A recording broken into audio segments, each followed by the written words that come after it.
1997 की एक सुबह रोज की तरह मुंबई में वैसे ही चहल पहल था, लेकिन सुबह सुबह गोलियों की तड़तड़ाहट ने सभी का ध्यान उस मंदिर की ओर आकर्षित किया, जिस मंदिर से म्यूजिक इंडस्ट्री के किंग, भारत के बहुत चर्चित आदमी गुलशन कुमार जी निकले थे। और उनके निकलते ही दो अज्ञात लोगों ने उनको गोलियों से भून डाला और एक दो गोलियां नहीं, 150 गोलियों को उन्होंने उनके शरीर में उतार दिया। और अगल बगल शोर शराबा होने के बावजूद इन दोनों अज्ञात हत्यारों ने मोबाइल पे कई मिनट तक उनकी चीख किसी को सुनाते रहे, जो दुबई में कैप्टन नामक व्यक्ति बैठा था। दुबई में कैप्टन गुलशन कुमार की मौत के दौरान उनकी चीखें सुनना चाहता था, उनको तड़पते हुए सुनना चाहता था। इसलिए ये दोनों हत्यारे तुरंत मार करके भागे नहीं, बल्कि मोबाइल पे लगातार अपने बॉस को यानी उस कैप्टन को इनकी चीखें सुनाते रहे। और पूरे मुंबई में नहीं बल्कि पूरे हिंदुस्तान में एकदम से हड़कंप मच जाता है। और ये घटना करने वाला आदमी जो दुबई में बैठा था कैप्टन, ये कैप्टन के बारे में आज हम आपको बताएंगे कि ये कितना खतरनाक और कितना दुर्दांत सोच का व्यक्ति था। तो इसको जानने के लिए हमें आना पड़ेगा उत्तर प्रदेश के आजमगढ़ में। आजमगढ़ में एक जिले में एक जगह है सराय मीर।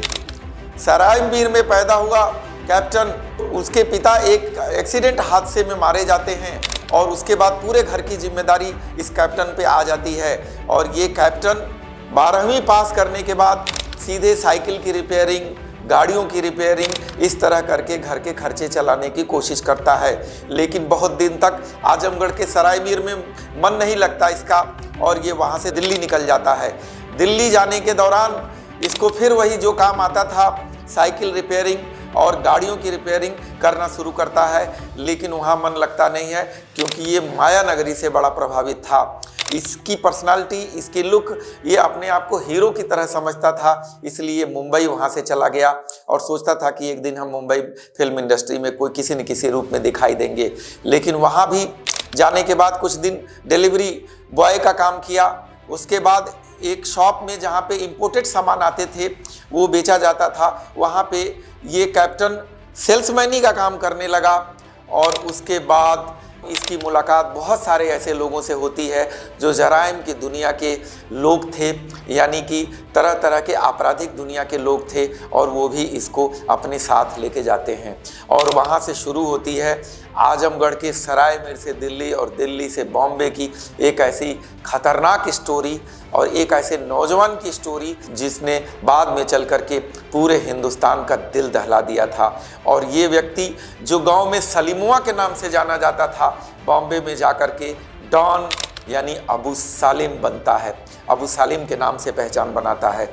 इसने जराइम के लोगों के साथ, आपराधिक दुनिया के लोगों के साथ जब इसके संबंध बढ़ते हैं तो वो लोग इसकी मुलाकात कराते हैं उस समय के सबसे बड़े डॉन दाऊद इब्राहिम के भाई अनीस इब्राहिम से।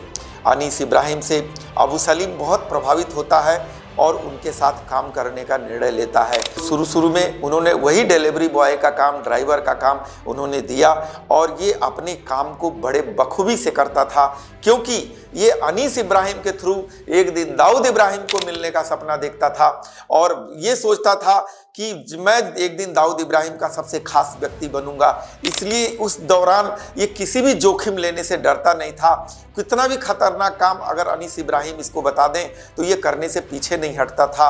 और ये खुल करके उनके द्वारा तस्करी किए गए सामानों को बेचवाना, उनको जगह जगह ठिकाने लगाना, लोगों तक डिलीवरी देना, सोना हो, चांदी हो, किसी भी तरह की कोई चीज़ हो जो तस्करी का सामान होता था, डी ग्रुप का, डी कंपनी का, उसे ये ले जा कर के पहुंचाने का काम करता था।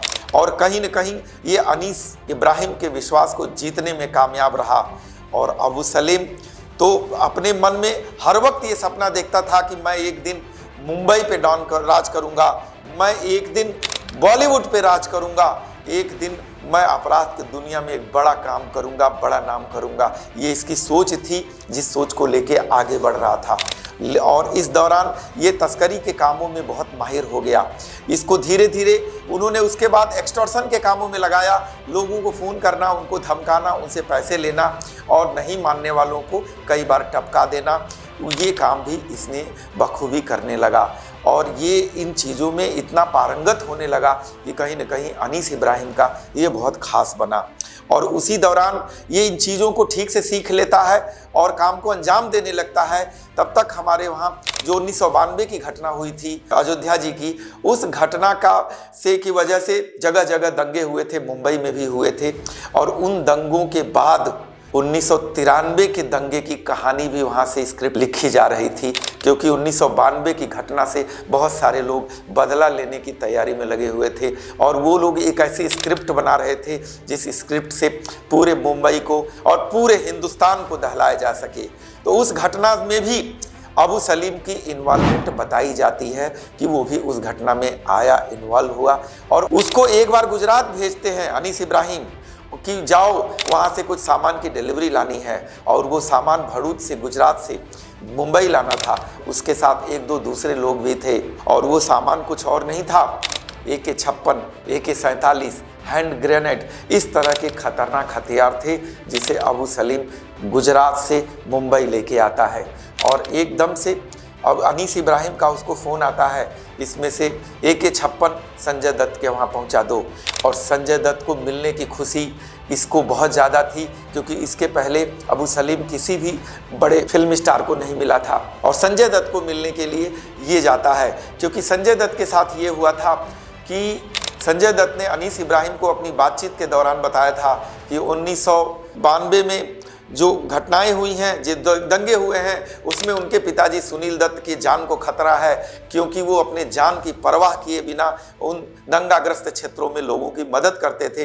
तमाम उनके ऊपर थ्रेटनिंग था, तमाम तरह के अटैक होने का खतरा था और हुआ भी था, जिसमें बच गए थे। तो इस दौरान संजय दत्त को एक डर था और उन्होंने अनीस इब्राहिम से जब शेयर किया तो अनीस ने कहा, चिंता मत करो, मैं कुछ सामान भेज रहा हूँ, इसको रख लो अपने घर। तो वही अबू सलीम लेकर के संजय दत्त के घर गया और एक नहीं दो AK-56 लेके गया। और वो जब गया तो संजय दत्त को एक बार नहीं 3 बार गले मिला और कहा कि मुझे तो विश्वास नहीं हो रहा है कि मैं आपसे मिल रहा हूँ। और 2 AK-56 देख करके संजय दत्त ने कहा, एक रखिए और एक ले जाइए। यानी एक संजय दत्त ने रखा और दूसरा जो है वो अबू सलीम वापस लेके जाता है। और उसके बाद उस स्क्रिप्ट में कई मीटिंगें होती हैं बॉम्बे ब्लास्ट को लेके, बॉम्बे में लगातार 12 सीरियल धमाकों को लेकर के, जिनमें बताया गया है कि अबू सलीम उसमें इन्वॉल्व होता है, सारी मीटिंगों में, सारी जिम्मेदारियों में। और उसके बाद अचानक 1993 का दिन वो दिन आता है जब पूरा मुंबई सीरियल ब्लास्ट से दहल उठता है और पूरे देश में ही नहीं पूरी दुनिया में ये खबर सुर्खियां बनती है।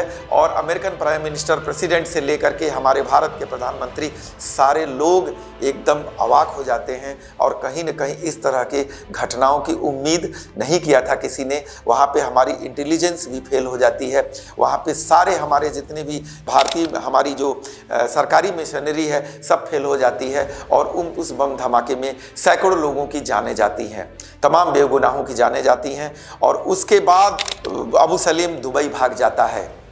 दुबई भागने के बाद कुछ दिन तक तो शांति से बैठता है, लेकिन दुबई पहुंच करके भी वो वहां से मुंबई का ऑपरेशन शुरू करता है। वो मुंबई का डॉन दुबई में बैठ करके, यानी कि उसने जगह तो बदल दिया, तरीका नहीं बदला।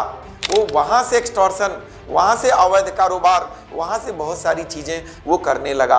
और जब भी उसकी बात को कोई नहीं मानता था तो उसको मरवा देता था। और उसके मरवाने का जो तरीका होता था वो सभी लोगों से, गैंग से अलग था, क्योंकि वो उसमें गोरखपुर से, आजमगढ़ से ऐसे नौजवानों को बुलाता था मुंबई हत्या करने के लिए, जिनका कोई मुंबई में आपराधिक रिकॉर्ड नहीं होता था।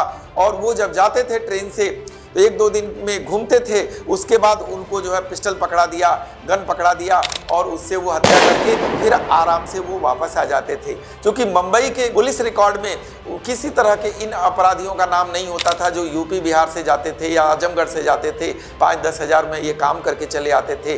तो वहाँ पे ये पुलिस के लिए भी बहुत बड़ा चैलेंज हो जाता था कि ये घटनाएं कौन कर रहा है, कहाँ से हो रहा है। तब तक अबू सलीम का नाम बॉलीवुड में भी लोग कांपने लगे थर थर, क्योंकि जगह जगह सबके साथ एक्सटॉर्शन मनी, सबसे पैसे वसूल शुरू कर दिया। और इसी दौरान एक बिल्डर से पैसा मांगता है प्रदीप जैन, जो जाने माने बिल्डर थे, और उनसे वो हफ्ता वसूली की बात करता है। तो शायद उन्होंने एक आध बार दिया, उसके बाद उन्होंने मना कर दिया। तो जैसे ही उन्होंने मना किया, इसने उनको गोलियों से मरवा दिया, उड़वा दिया उनको पूरी तरह से। और उसके बाद जिस दिन उनकी 13वीं होती है, ये डॉन अबू सलीम प्रदीप जैन की वाइफ को, विधवा वाइफ को फोन करता है, बोलता है कि जो अंजाम प्रदीप जैन का हुआ है वही तुम्हारे परिवार में दूसरों का भी हो सकता है, इसलिए पैसा दे दो। अब शायद उन लोगों ने पैसा दिया भी रहेगा इसको, ताकि दूसरे भाइयों की जान बच सके।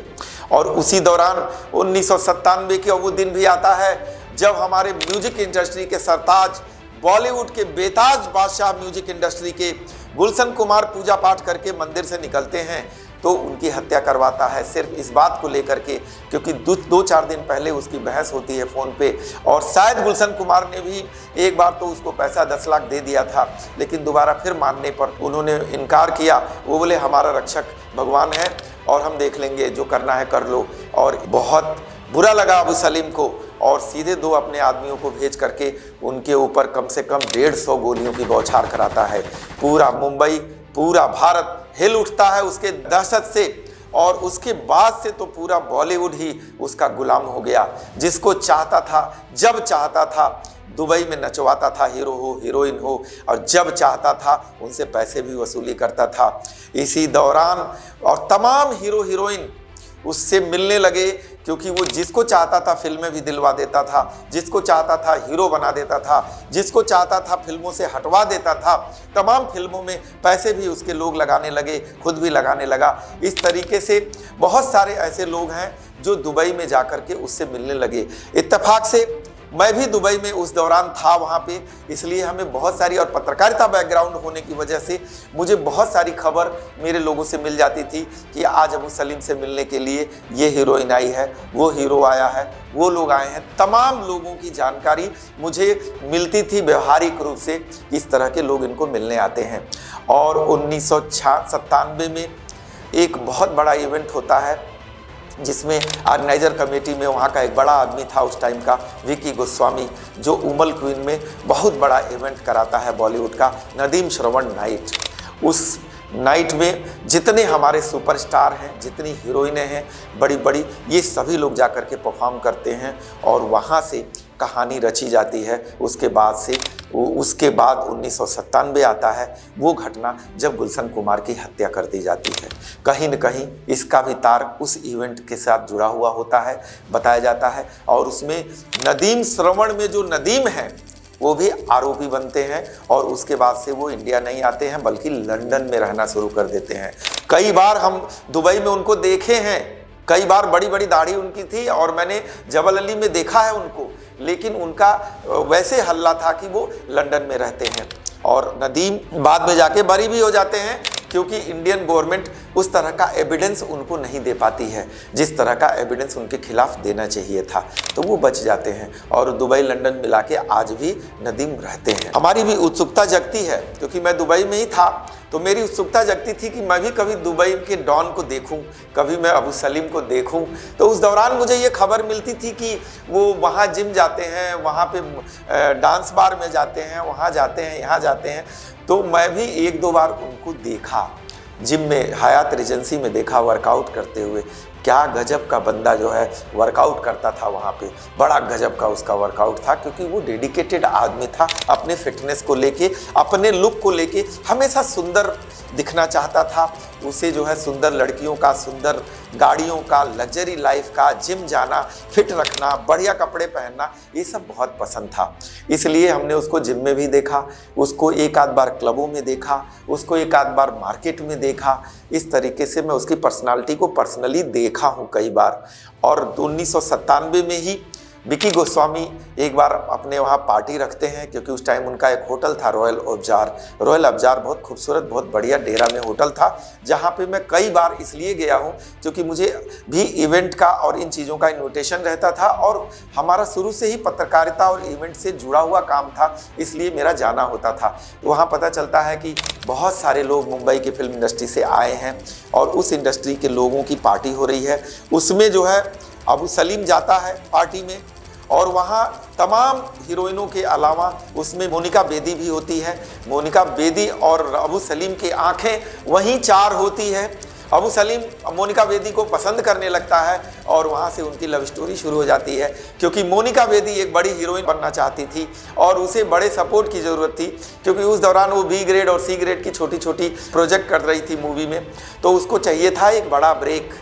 और अबू सलीम से मिलने के बाद उसको लगा कि ये आदमी उसे बड़ी हीरोइन बना सकता है, और अबू सलीम का प्यार जो है मोनिका बेदी के साथ जुड़ गया, और मोनिका बेदी महीनों महीनों दुबई में अबू सलीम के साथ रहने लगी।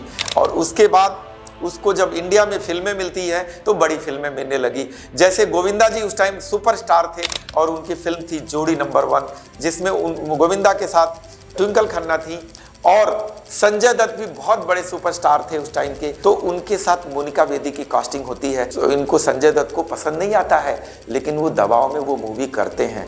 उसके बाद जानम समझा करो, उसके बाद इश्क मोहब्बत करके एक मूवी आती है राजीव राय की, मतलब बहुत सारी मूवी आई जिसमें मोनिका बेदी को ब्रेक मिलने लगा।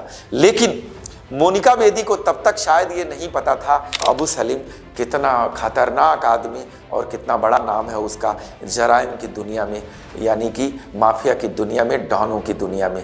शायद पता होता तो मोनिका बेदी इतना बड़ा रिस्क नहीं लेती, लेकिन क्योंकि मोनिका बेदी को उसका अंजाम भुगतना पड़ा। और वहाँ से दुबई में जब अबू सलीम को लगा कि सेफ नहीं है, कई तरह की उसकी दिक्कतें हुई, दाऊद इब्राहिम से भी अबू सलीम का झगड़ा होने लगा, तो उसे लगा कि अब वो बच नहीं पाएगा, वहाँ से निकल लो। तो वहाँ से वो चला गया अमेरिका, क्योंकि उसकी असल पत्नी जो पहली पत्नी है समीरा, जो 17 साल की उम्र में इसने भगा करके शादी किया था, क्योंकि समीरा के घर के लोग नहीं चाहते थे, और बड़ी सुंदर सी लड़की थी, लेकिन थी वो ऑर्थोडॉक्स टाइप की, एक हार्डकोर मुस्लिम फैमिली से, तो उसके घर वाले नहीं चाहते थे अबू सलीम से शादी करना, लेकिन समीरा ने भाग के कर लिया निकाह, और वो अमेरिका में रहती थी। ये गया वहाँ पे जॉर्जिया, न्यू जर्सी, लेकिन समीरा ने जब देखा कि मोनिका बेदी के साथ इसका प्यार परवान पे चढ़ा हुआ है, हर जगह वो साथ रहती है, तो समीरा उससे तलाक ले लिया। लेकिन अरबों खरबों डॉलर की मालकिन, बहुत सारे पेट्रोल पंप, बहुत सारे काम धंधे अबू सलीम ने समीरा के नाम पे वहाँ छोड़ रखे थे। लेकिन अबू सलीम अमेरिका में भी ज़्यादा दिन रहा नहीं, वहाँ से वो और सुरक्षित जगह ढूंढ रहा था, और जिसके लिए वो चला गया पोर्चुगल यानी पुर्तगाल जिसको बोलते हैं लोग। वहाँ पे लिस्बन एक बहुत खूबसूरत सिटी है, वहाँ पे गया, क्योंकि वो पुर्तगाल और भारत का कोई प्रत्यर्पण संधि नहीं था, अपराधियों का कोई ट्रीटी नहीं था, इसलिए ये वहाँ पे जाके सुरक्षित महसूस करने लगा। और वहाँ पे बहुत कम लोग थे जो इंडिया की चीज़ों से जुड़े थे। लेकिन कुछ दिन बाद क्या होता है कि तमाम तरह की मनी लॉन्ड्रिंग और तमाम तरह के पैसे की ट्रांजैक्शंस की वजह से अब अमेरिकन इंटेलिजेंस और दूसरे इंटरनेशनल इंटेलिजेंस उस ट्रांजैक्शनों पे नज़र रखते हैं, तो उसमें से अबू सलीम का भी ट्रांजैक्शंस दिखाई देता है, और अबू सलीम को उस बिहाफ पे पोर्चुगल में यानी लिस्बन में पकड़ लिया जाता है और लिस्बन के जेल में बंद कर दिया जाता है।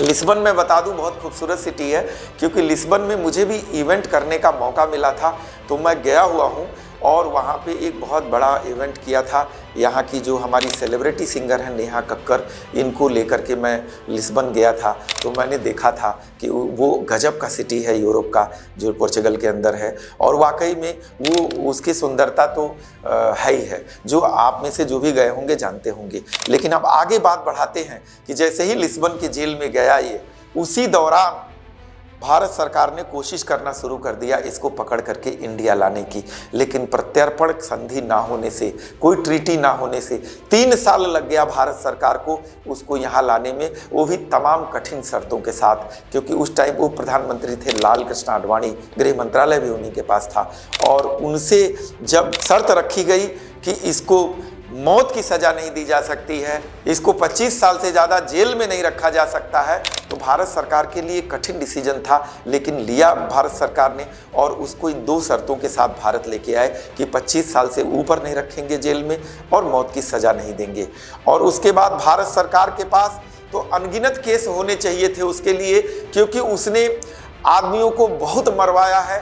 70 से ज़्यादा लोगों का बताते हैं कि उसके ऊपर सीधे केस बनना चाहिए, लेकिन भारत सरकार ने सिर्फ 8 केस दर्ज कराया, क्योंकि 8 केस मजबूत केस हैं। बहुत सारे केस ऐसे हैं जिसमें वो बच सकता था, जैसे कि गुलशन कुमार का इतना इम्पोर्टेंट केस था, लेकिन भारत सरकार ने नहीं दर्ज कराया क्योंकि उसमें उसके बचने के चांसेस थे, क्योंकि नदीम श्रवण के जो नदीम हैं वो पहले भी उस केस में बच गए थे।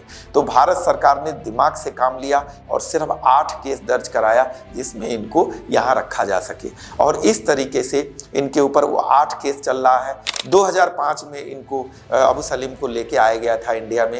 आज भी तलोजा जेल में अबू सलीम को रखा गया है, जहां सुनने में आता है कि बहुत सारा ऐशो आराम, बड़ी सारी सुविधाएं उनको मिलती है, और पैसे के दम पे उसने दुनिया के टॉप लॉयर्स हायर किए हुए हैं जो पोर्चुगल से आते हैं और इनके केसेस देखते हैं।